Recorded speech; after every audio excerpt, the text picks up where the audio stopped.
Most people think pressure reveals character, right? I think that's nonsense. Hear me out. Pressure doesn't magically turn you into this different person.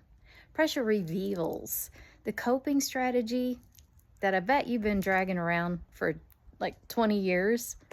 And if you're anything like me, that's not always a fun discovery. For years, I thought that one of my greatest strengths was being easy to work with. And what a lovely way to describe chronic people pleasing. I wasn't difficult, I wasn't demanding, and I certainly wasn't rocking the boat. I was collaborative, very supportive, flexible, team player. Hey, gold star for Christi. Then I moved into a new job with more leadership. And leadership has a funny habit of breaking strategies that worked perfectly well everywhere else. And suddenly, there were conflicting priorities, limited resources, very difficult conversations, and people who disagreed with me. Oh, people who were really frustrated with me, people who wanted completely opposite things from me at the same time, which frankly felt a little rude. And that's when I discovered something. I wasn't actually spending my energy leading, and stay with me because this applies to all aspects of life.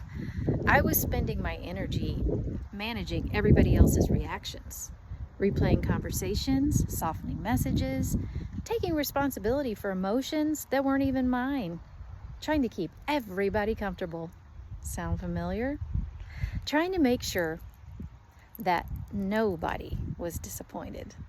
And spoiler alert, that strategy has a terrible ROI everywhere, at work, home, family, everywhere.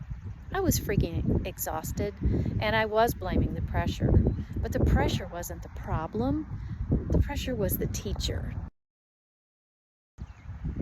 It showed me something that I just couldn't see when life had been a little easier. The very strategy that had helped me succeed was now limiting me.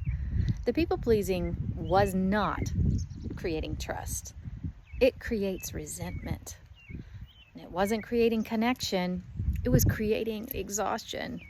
And it definitely wasn't making me a good leader. It was preventing that. So that's why I've stopped saying pressure reveals character. I think pressure reveals patterns. Some people, they can get so controlling or get really perfectionistic. Some of us try to avoid the conflict or maybe just work harder. Some of us try to disappear, and some, unfortunately, become emotional pack mules that are carrying baggage that doesn't even belong to us. Pressure didn't create those patterns. Pressure exposed them. So now, when I do feel pressure anywhere, I'm asking a different question. Not, how do I make this pressure go away, but what is this pressure teaching me? Because the pattern exhausting you today is often the very same pattern that was protecting you yesterday. Pressure is a terrible therapist, but it is an exceptional truth serum.